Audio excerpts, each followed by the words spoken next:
chia lo mo sian dan zong zom tura thu apek je kha zom tat turin chak tak le huai takin phot mai ro ikalna pianga ilo muingil zel theina turin iding lama emo ivei lama emo pension hau suang che chon he ta BNP te kan chang von kanin nga na kan chher lengai Joshua bung som hi pali chang som panga tin lalpa rong bol hi thalo omanga in she chuan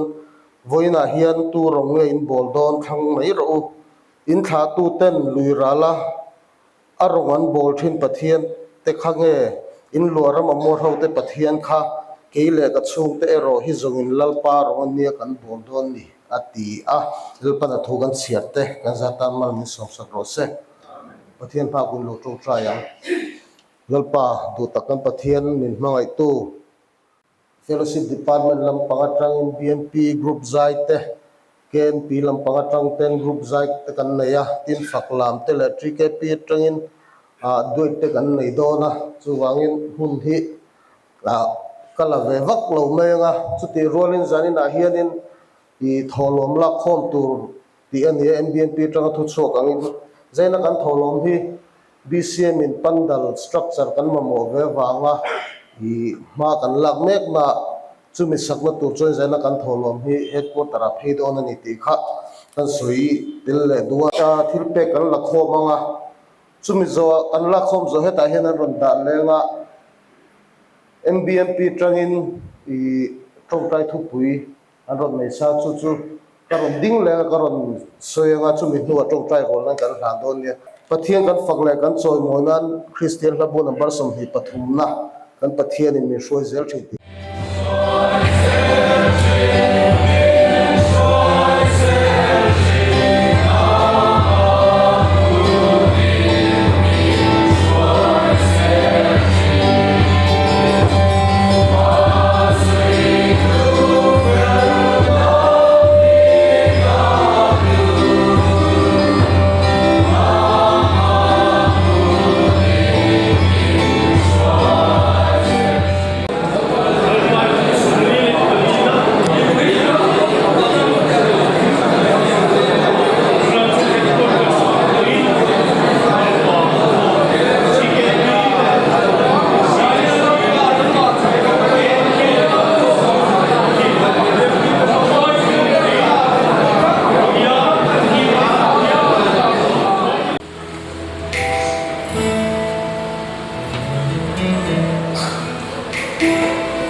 Christ.